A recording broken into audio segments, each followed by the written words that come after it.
నిజామాబాద్ జిల్లా బోధన్ పట్టణంలోని శ్రీ ఏకచక్రేశ్వర శివాలయంలో శ్రావణ శుద్ధ 4వ సోమవారం కావడంతో ఆలయ ప్రాంగణమంతా భక్తులతో కిటకిటలాడింది. ఆలయంలో ప్రాతకాలం నుంచే స్వామివారికి లఘున్యాస, మహారుద్రాభిషేకం, అభిషేకాలు, అర్చనలు, మంగళహారతులు, మధ్యాహ్నం అన్నపూజ కార్యక్రమం నిర్వహించారు. బోధన్ మండల పరిసర గ్రామాల నుంచి భక్తులు కాలినడకన అత్యంత భక్తి శ్రద్ధలతో భగవన్ నామస్మరణతో ఆలయానికి చేరుకొని భక్తి భజనలు, పూజలు నిర్వహించారు. బోధన్ మండల తహసీల్దార్ విఠల్ ఆధ్వర్యంలో అన్నదాన ప్రసాద వితరణ కార్యక్రమం నిర్వహించడం జరిగిందని ఆలయ నిర్వాహకులు తెలిపారు. ఈ సందర్భంగా ఆలయ ప్రధాన అర్చకులు గణేష్ మహారాజ్, అర్చకులు మహేష్ పాఠక్, మారుతి మందిర్ ప్రధాన అర్చకులు ప్రవీణ్ మహారాజ్, జేఏఓ రాములు, ఆలయ నిర్వాహకులు హరికాంచారి, భూమేష్, మహేష్, సురేష్, రాజు, సుధాకర్ అధిక సంఖ్యలో భక్తులు ఈ కార్యక్రమంలో పాల్గొనడం జరిగింది.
స్వస్తి శ్రీ క్రోధినామ సంవత్సర శ్రావణ మాసాన్ని పురస్కరించుకొని ఈరోజు 4వ సోమవారము, విశేషంగా గోకులాష్టమి, శ్రీకృష్ణుడు జన్మించినటువంటి ఈరోజు సోమవారం కూడా రావడం విశేషం.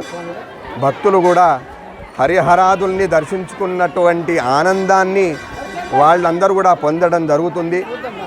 గత 3 వారాల కంటే ఈ వారము 4వ వారం విశేషంగా జనావళి మన ఆంధ్ర, తెలంగాణ, మహారాష్ట్ర, కర్ణాటక ప్రాంతాల నుంచి వచ్చి పాదయాత్రగా స్వామివారిని దర్శించుకోవడం జరిగింది. అలాగే ఈ శ్రావణ మాసంలో 5వ సోమవారం కూడా విశేషమైనటువంటిదే. 5వ సోమవారము సోమవతి అమావాస్యను పురస్కరించుకొని 5వ సోమవారం అమావాస్య మరియు సోమవారం 2 రావడం జరిగింది. విశేషంగా భక్తులందరూ కూడా అమావాస్య పర్వదినాన స్వామివారి సన్నిధానంలో ఒక దీపాన్ని వెలిగించుకోవడం, అలాగే స్వామివారికి అభిషేకము మరియు అన్నదాన కార్యక్రమంలో పాల్గొంటే అష్టైశ్వర్యాలు కలుగుతాయని ధర్మశాస్త్రం చెప్పింది. శివాజ్ఞ లేనిదే చీమైన కుట్టదు అని మీకు అందరికీ తెలుసు. ఐశ్వర్యం ఈశ్వరాదిచ్చేదని సంస్కృత పదంలో ధర్మశాస్త్రంలో ఉన్నది. ఐశ్వర్యాలు అన్నీ కూడా శివుడే, పరమశివుడు ఇస్తాడని చెప్పి ధర్మశాస్త్రంలో ఉన్నది. కాబట్టి ఆ రోజు అంతిమ సోమవారం శ్రావణ మాసం విశేషంగా 2వ తేదీ అందరూ కూడా స్వామివారి సన్నిధానంలో వచ్చి ఒక దీపారాధన వెలిగించి యథోచితంగా అన్నదాన కార్యక్రమంలో పాల్గొనాలని మా మీడియా మిత్రుల ద్వారా మీ అందరికీ కోరడం జరుగుతుంది.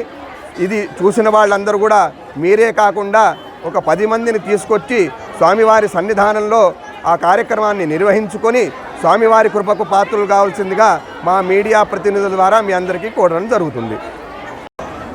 శ్రావణ మాసం పురస్కరించుకుని ఈరోజు సోమవారం 4వ వారం కాబట్టి